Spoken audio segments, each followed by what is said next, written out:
Hey everybody and welcome to this Wednesday's MBE Movie News. I'm John from MBE, if you don't know. And of course what we do on this show is we speak about all the latest goings on in the world of Hollywood and of just movies and film in general. And in this case, the goings on of one particular traditional movie studio and the pact they have made with one particular ginormous theatrical company. Of course, I'm talking about the whole AMC-Universal Pictures pact, as it's being called in this article I'm reading from Variety. There's a lot of controversy being spawned over the last 24 hours about this whole pact. Is it the right thing? Is it the wrong thing to do? Is it the end of cinema as we know it in terms of theatre-going audiences?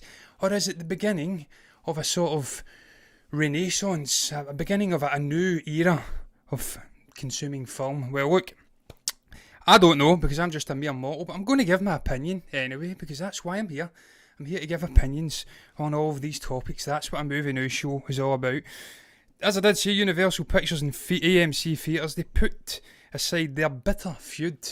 It would seem at some point over the last week or so, it's been announced 24 hours, within the last 24 hours I should say, that they have signed a multi-year agreement that will allow these studios' films to premiere on VOD or a streaming service just 3 weeks after the movies have hit the theatres and obviously concluded with a very much shortened theatrical release. This has just sent shockwaves through just about every news outlet in the entertainment industry. News outlets that deal with film anyway. It's sent shockwaves around all of the commentators on YouTube and whatnot. I've been watching a few. I've been laughing my head off at just the end of times maniacal panic that has been busting out of them because of this announcement. It's the end of the world as we know it, as Michael Stipe once sang famously. Look, I'm going to give my thoughts on this, man. I don't think this is anything to worry about in terms of the deal spent, maybe signalling the end of time for theatres and cinema as we know it, because to be quite frank, for that to happen, you need all of the other big studios, the likes of Disney, Sony, MGM, Lionsgate, and I'm sure I've missed some other one. You need them all to fall in line with obviously this Universal decision to forego the traditional 3-month theatrical release cycle and bring in this 3-week cycle. You'd need them all to fall in line with Universal, and I just don't see that happening. I don't see Disney giving up $11 billion worth of box office grossings over the course of a year. Of course, that's what they grossed last year. Total cum for 1 year, $11 billion. They're not going to give that up to just go straight to VOD after 3 weeks with big releases like Black Widow and The Eternals and Shang-Chi. Not when they're growing a new cinematic universe, phase 4 of a new universe, which they have put blood, sweat and tears in. They're not going to send it straight to VOD, man. It ain't going to happen. Likewise, I don't see Warner Brothers sending big DC releases and just all of the other properties they have, the likes of Fantastic Beasts. They're not going to release these in theatres for 3 weeks and then send them straight to home. It'd be financial suicide for these companies.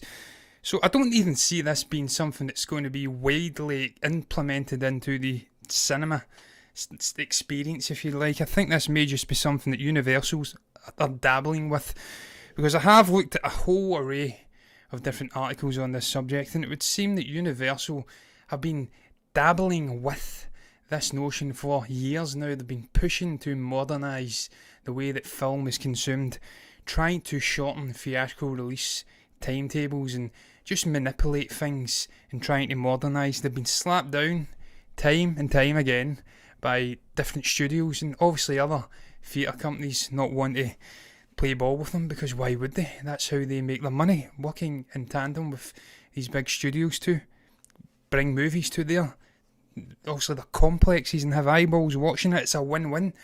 If I look after you, you look after me, a penny looks after a pound and whatnot.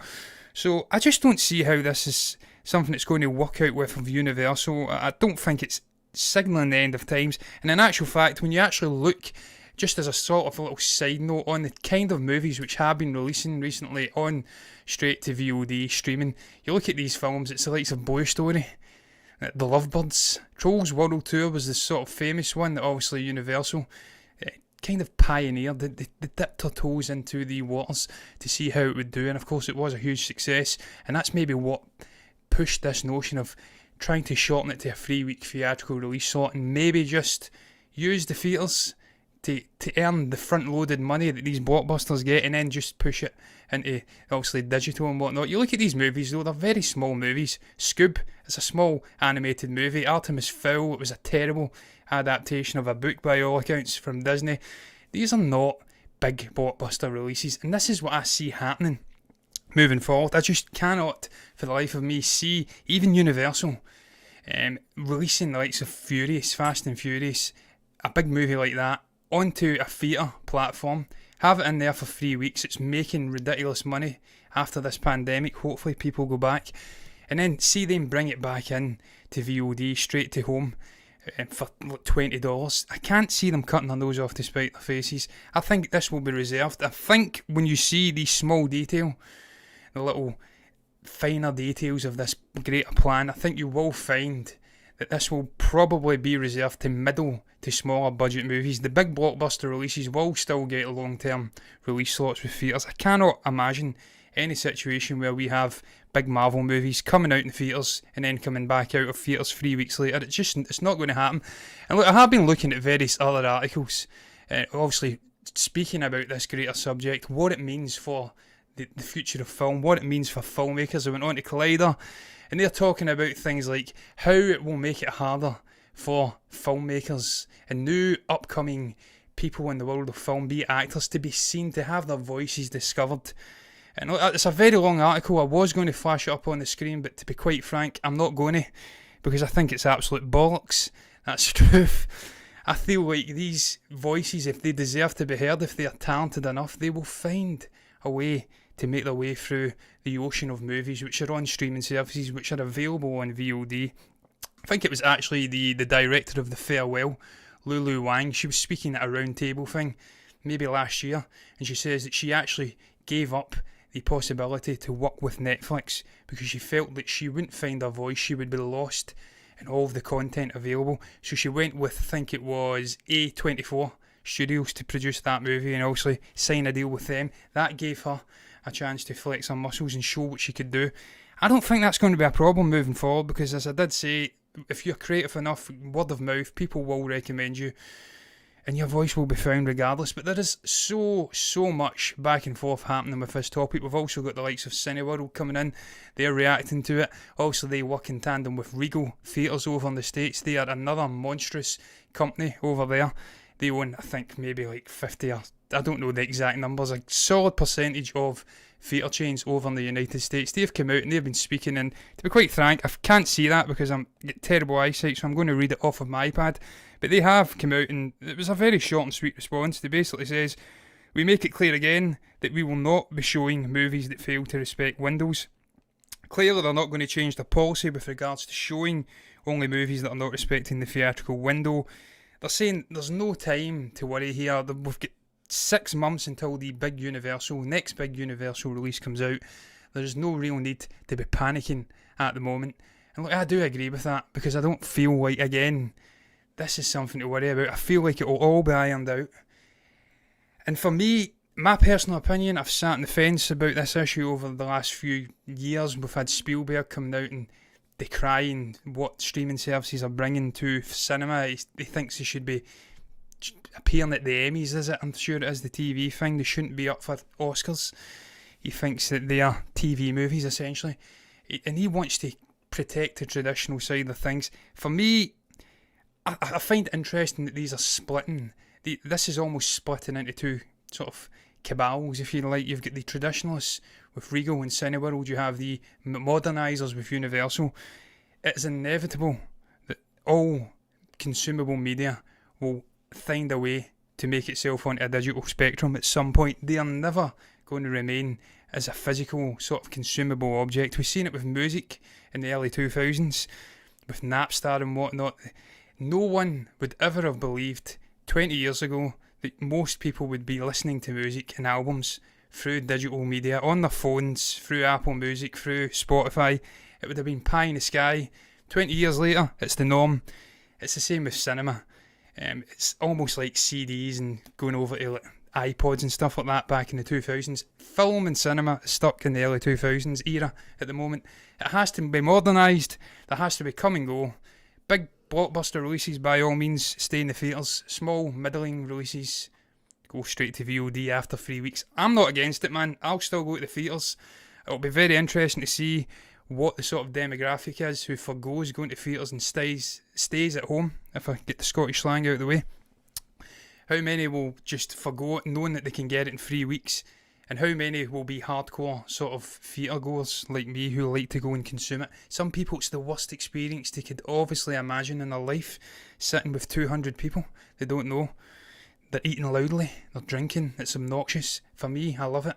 I love sharing a passion with like-minded people, and that will never die for me. I don't believe theatre companies will ever go away, and I don't feel like this is the end of times because, as I said previously, finally I'll say it again, they need a sort of common agreement from all of the theatres, all of the studios. I don't see Disney agreeing to the terms that Universal are setting out. I don't see all of the other studios doing it, and I don't see enough theatre companies falling in line and following the same sort of ideology as Universal. So it's all much ado about nothing for me. But look, guys, I am done speaking about it, man. I had to speak about it. It's the only real news subject out just now. It's all downhill from here, I do warn you. But I'm going to move on and speak about something that's slightly interconnected anyway. It's all about Tenet, of course. We just love speaking about Tenet on here. I think every single week, every single show for the last month or so, we have been speaking about Tenet. Is it going to come out in theatres? Will it come out this year? Is it going to VOD? Well, it's not going to VOD, that's for sure, because Chris Nolan is definitely a traditionalist. He believes in movies being consumed in the theatres. And as it happens, a select few lucky bitches have managed to consume this movie in the theatres. They've managed to go in and watch Tenet on the IMAX. Those lucky fools indeed. And look, this is what they've been saying. It's sources who have been coming out from an IMAX. I don't know where it is. A mysterious IMAX. They've said several people at IMAX were involved with the Tenet. I'm giving it a prefix. With Tenet at the post-production phase. Their reaction was, oh my god, I forgot how great it was to be in a movie. Slightly strange, that. Maybe word that differently. Maybe how it feels to be enveloped by a movie. Be in a movie. You're not in it. You're not Robert Pattinson or John David Washington. But I digress. He went on and continued, and he says, Tenet is just a beautifully filmed, beautifully made, wonderful movie. It wasn't just one person at one age, it was a number of IMAX employees who spontaneously said that to me. Now, look, this excites me, man. I've been speaking, as I did say, about this movie for about a year now, but it's became more and more frequent as we've been coming up to the fake release slots, of course, that keep getting pushed back. This is music to my ears. I have complete faith in Christopher Nolan as a filmmaker, that he will get it right once again. He's never made a bad movie, this guy. Going all the way back to the late 90s, he is sort of a crude box office, I don't know what the word would be, stability, I don't know, I think that's maybe the wrong word. Just confidence, box office confidence. Warner Brothers trust this guy with $250 million for a non-sort of blockbuster, pre-established comic book movie or something like that. They trust him with $250 million for a time reversal movie. And that's because he has earned that trust by creating a succession of just truly magnificent movies. There was a lot of talk whether this would be the one that would end the streak. Would this be too expensive a movie for even Christopher Nolan to try and recoup with his brilliant cerebral storytelling and his filmmaking brilliance? It seems like it's not. From the early responses from these lucky people who have managed to pop along to an IMAX and watch it, it seems like it's a truly magnificent experience. And look, I agree with these guys as well. It's going to be the same for me when I finally do get back to a theatre. Just experiencing being involved, the escapism and being enveloped into the world that these guys are creating for us. That's why I get into movies from a young age. First movie I went to see in the theatres was Jurassic Park when I was 4 years old. And I caught the bug from then on, and I've loved movies ever since. I'm 31 now, and it's because of that experience of being just drawn into this world and forgetting about all your ills and your past worries and whatnot and just present day worries. And then a situation like this, that's what's been robbed of people. It's just the small little things you took for granted. Going to theatres, going to sports events, going to music events, going out and having food and stuff. That's coming back now, thankfully. And I cannot wait to experience what these lucky few have experienced. Going to see another Chris Nolan movie, an event movie, Tenet. Getting to see the brilliance of the story, the brilliance of the acting. And it's just getting me super excited, man. The 26th of August, it's not far away now. Hopefully I can pop along to an IMAX and consume this movie the way it should be consumed. The last movie I seen in IMAX, incidentally, was Chris Nolan as well, with The Dark Knight Rises, so I may have to get back. It's long overdue. But look, guys, that was a short little topic. I'm done speaking about it. I'm going to move on to an even shorter topic. This one is all about Cineworld in the UK, of course, the traditionalists and the whole battle between Universal and the other guys. They have now revealed that they are going to be screening a series of classic movies, if you can call Harry Potter classic, with the whole 4DX screening experience, which is of course the sort of the sights, the smells being moved around. That whole experience. They're going to be releasing Christopher Nolan's Inception, Chris Columbus's Harry Potter and the Chamber of Secrets, and Alfonso Cuarón's Harry Potter and the Prisoner of Azkaban. And of course, the aforementioned Steven Spielberg's Jurassic Park. It's going to be in 24 cinemas, unfortunately not in Scotland, only in England, which disappoints me greatly. But as I did say last night, our leader, Nicola Sturgeon, is not for allowing people to go out to theatres just yet. But I'm sure it'll come. And what it does, this is one of the things that's just intrigued me about this whole coronavirus thing and the reopening up of theatres. The notion of going back and seeing movies which you've perhaps missed in the theatres in their initial release, or perhaps movies which you've not seen in a long, long time, and that, obviously, that environment. In Inception's case, I think it was 2012 it was out, so it's 8 years ago. Getting to go and watch that again, perhaps before we see Tenet, a cousin movie of that by all accounts. It's going to be a truly momentous experience, getting to see Harry Potter again in the theatres, if you're a Harry Potter fan. Sorry, I'm bupping here. I had a protein shake just before I came on, and it's coming back. Information I'm sure you didn't want to hear, but I do apologise. But it's just going to be great, man. And the 4DX experience, ain't going to lie, it's not something I've actually been involved in myself. But if I could go and watch perhaps Inception, or maybe a Harry Potter movie, a Jurassic Park classic movie, a Spielberg movie, in that environment, then it's maybe something that I'd be intrigued to do. And that's just something that obviously, I'm getting the Scottish slang in here tonight, 40 rapid. It's just something I feel like the theatre companies are going to have to rely upon. They're going to have to do little promotional things like this just to build up confidence and get people back into theatres and watching movies again, because it's going to be hard for people to get back to places where it's going to be easier to catch a virus. It's potentially kill them or their family, and it's going to be difficult, so they're having to coax them out with little things like this, and I'm all for it, guys. But look, that was short and sweet. I says it would be. And I'm going to move on to a topic which may be short and sweet, but then again it might not be. It's all about Laurie Strode, and of course the upcoming Halloween Kills movie. They are saying, David Gordon Green, the director, is saying, I should say, that she's not going to be the main actor or the main character in this movie.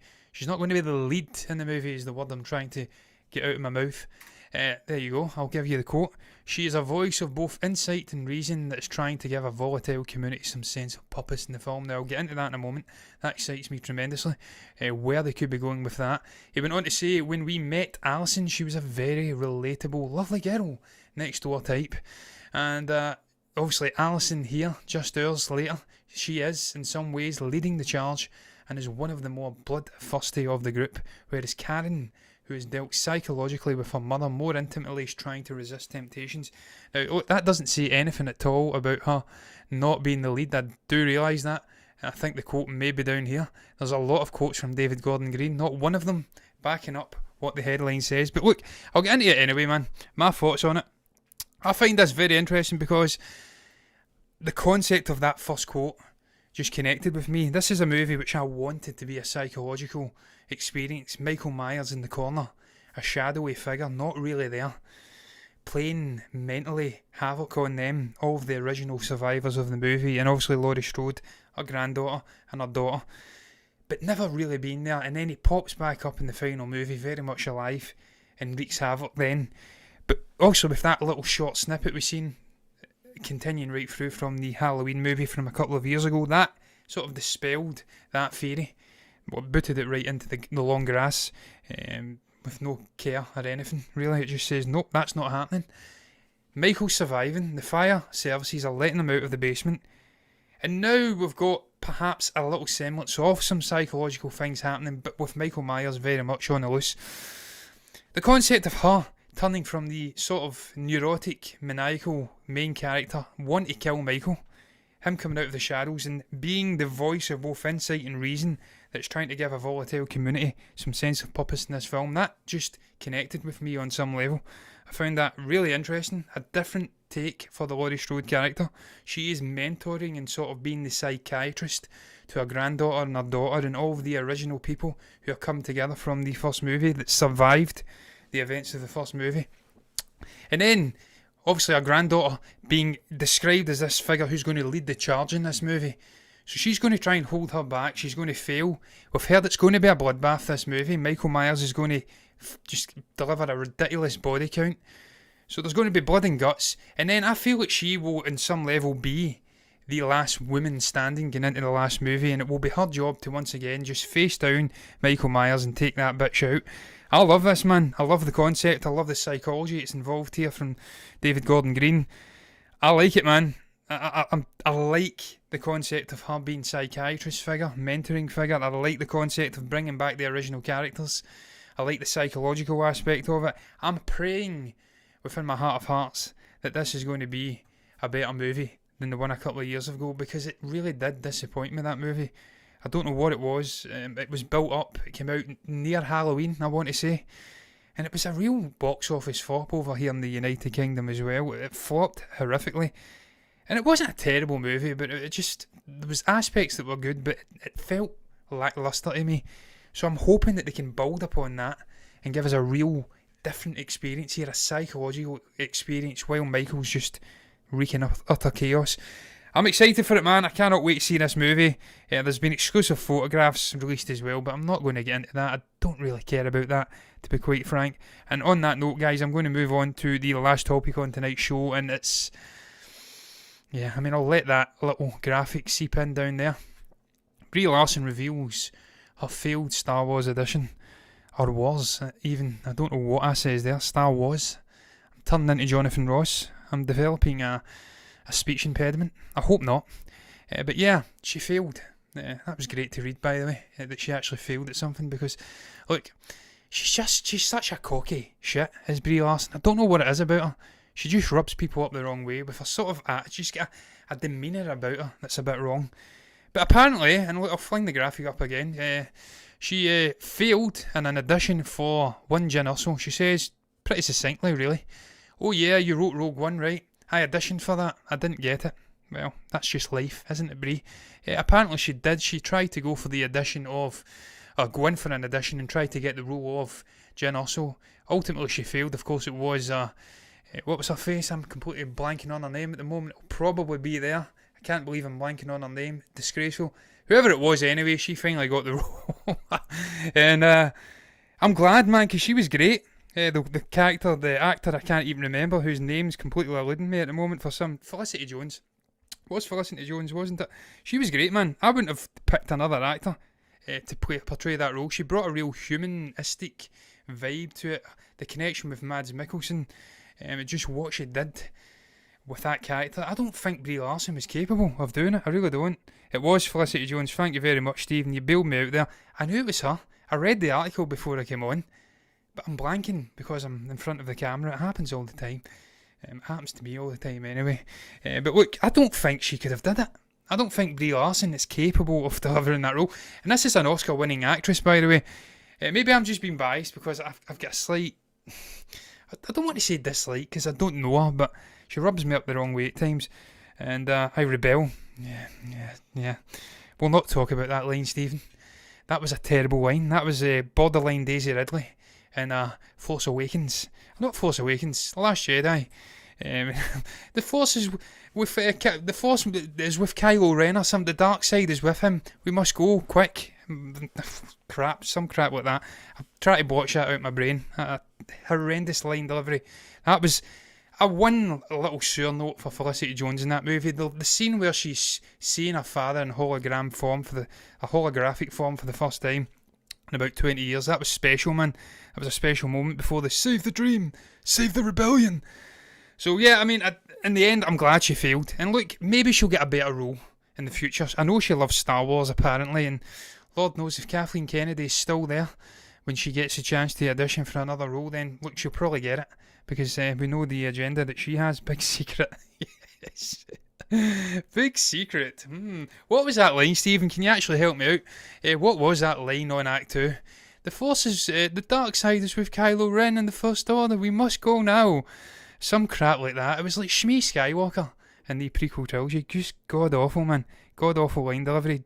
Felicity Jones is a superior actor. That's what I'm going to say. And I'm just delighted. I just thought I'd fling it in at the end of the show, because I seen that little snippet. Brie Larson failed in an audition. I thought, yippee! Anakin Skywalker, for those who are uninitiated in Star Wars. But look, guys, I am done speaking, man. I am done. I'm done with this show. It's been a bit of a car crash, I'm not going to lie. I came straight off of doing weights, literally 5 minutes before I started the show. And it's never a good idea. It really isn't, because it mangles your brain.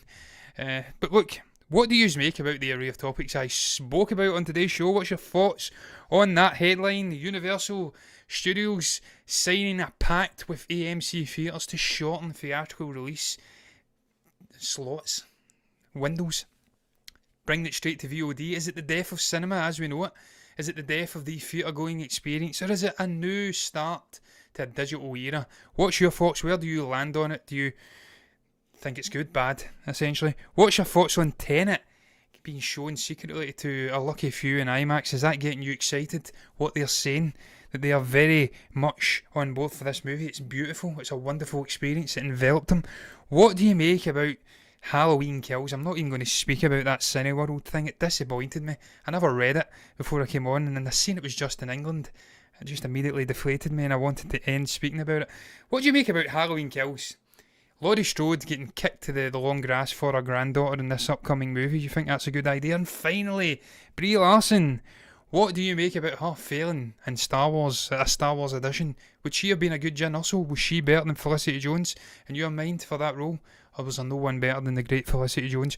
If you've got anything to say at all, that was a very long outro. You can comment below and let me know what your thoughts are down below in the comment section. You can also like the video if you've enjoyed it, and you can subscribe to the channel if you want to see more content like this. If you do, you'll see me again tomorrow, thankfully with another person in the room, Stephen, bailing me out when I have mind blanks. And you'll see us on Friday as well for a mystery review. We don't even know what it is now ourselves, guys. See you then.